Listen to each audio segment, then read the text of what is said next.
I have to show you this. Guys, I have to show you this. I wasn't planning on recording anything more today, but I have to show you this. After some work, continuously reworking this team and struggling to get it unkillable, I think I have finally done it. Oh, and I'm gonna tell you what it took me, and I'm gonna take you through the process, and so that I can show you this milestone and make you all proud of me. Oh my god, it was so stupid! Stop right there. Click on the link in the description box right now to get 1 free legendary and 1 amazing epic as you level up. Here are the exact steps you need to follow. Step 1. Log off of Plarium Play on PC and uninstall. If you've never installed Raid on your mobile phone before, this link is gonna work there as well. Step 2. Click the link and register with a brand new email. Step 3. Launch Raid and complete the tutorial. Step 4, go to your inbox, and here we go! You'll find Bambus here as well as Ugo when you get to level 15. Don't forget to use the promo code Supreme6 to get Supreme Gaelic for free! This is an amazing account start in Raid, you guys, so click on my link right now and follow the steps. It is time for the reward! I'm so excited I can't speak. Yesterday evening, I put in my 3rd key, and I want to show you! I don't know if I can show you how many points I made, but I'm pretty sure that it is a high score right now. Oh, you can see it! What's your name? I got 82 million and a half in 3 keys. And we're gonna go and reap these rewards immediately, instantly, you guys. Yes, we get 2 transcendent chests, baby. Oh, I'm so excited. Let's go. Woo, immediately we get an ancient shard. Let's check these HP percent. Okay. Second one. Okay. These were very underwhelming. These are much better though. Oh, these are so much better though. We've got defense is a 6-star, and there's a speed substat in there and a resistance substat. Now let me show off my unkillable clan boss team because you guys deserve to see it. Multi-battles. Give me just a second. 1 hour later. We've got Dero, Kale, we've got Geomancer, Helicat, Doom Priest, and Thane. And the 2 important members, champions, that will do most of the work for you in this composition are Helicath and Doom Priest. Now let's enter the team setup. Let me show you off their exact speeds, their exact order of skills, so that you can replicate this if you want. Now there is a calculator on Deadwood Jedi, and you can find this exact composition under the name of Slow Hellcath Unkillable Clan Boss Team. As I said, the 2 important champions are Helicath and Doom Priest, and the rest 3 can just be DPSs. You don't even need a buff blocker necessarily, especially if you have a Geomancer on your team. I'm gonna get to that. Now, Helicath is a 246 speed, and that is an exact speed. All of the speeds that I will give you in this video are absolutely exact and precise, and you have to follow them. I learned it the hard way. Multiple times I've tried to make this composition work with whatever speeds I thought were appropriate without thinking, hey, these are there for a reason. If even one of your champions doesn't fall under the exact speed that is given by Deadwood Jedi in the website, this composition is gonna be thrown off balance. Another important thing about Helicath is that his A3 needs to be fully booked out before you attempt to do this, because you need to take that cooldown down to a 4 turn. Doom Priest, however, on the other hand, you don't need to book out because we're only concerned with her passive here, which removes 1 random debuff from all allies at the start of her turn. You're gonna put her at 186 speed, and you're gonna stack her with as much HP as you can so she's survivable, and that's all you need to concern yourselves with. Now, let's go through the 3 DPS options. My nukers, you guys. Geomancer is also fully booked out. Geomancer is my fastest DPS. I have him at 178. The ranges of speeds that you need to have on your DPSs are between 178 to 175 for your fastest DPS. The slowest you can have a DPS be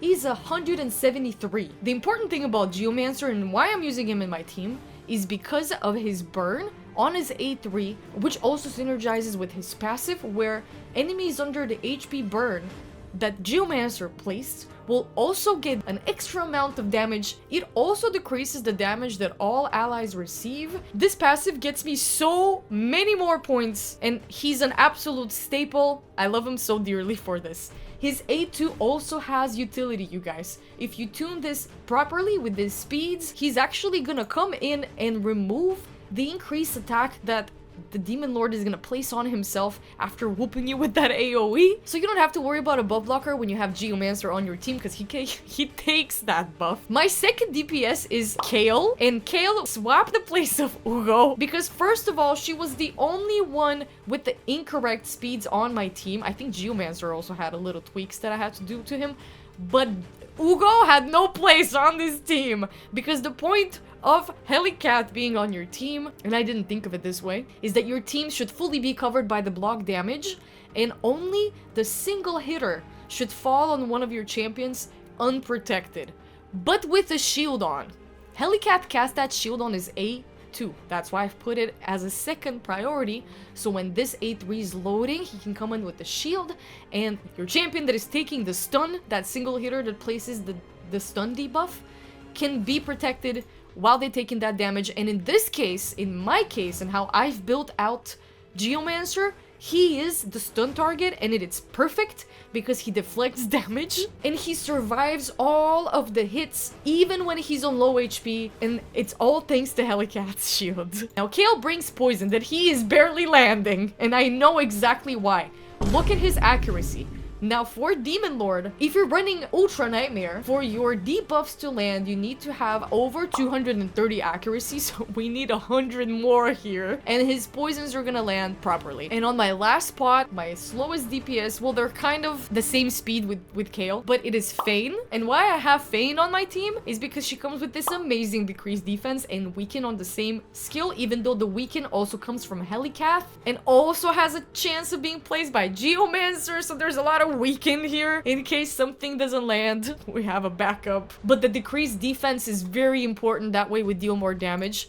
And second of all, she places 2 poison debuffs and a decreased attack debuff, which they both land at a very good time, even though the decreased attack we're not super worried about because we're not really getting attacked. It's only to make Geomancer's life easier. But the poison stacks, so the more poison you can bring on your team, the more damage you can deal to clan boss. These poisons, they explode at once and they deal damage based off attack. So when Kale grows into his accuracy, we're gonna be looking at a lot more poison damage, and we're gonna be increasing your damage with time, because as you know, the stronger you get, the more damage you're gonna deal naturally. Now I do also want to quickly note on masteries. The masteries are standard unkillable clan boss masteries, nothing with turn meter control, manipulation of any sort, nothing turn meter related, because it's gonna throw away your speed tune, and that goes for all of your champions. And as for gear, no relentless. You don't want to be taking any extra turns because that will also throw away things off balance. As for blessings, just standard clan boss blessings. Try to have at least 1 brimstone for a little bit of extra damage. You can get 1 cruelty if you can. And other than that, just go for phantom touch.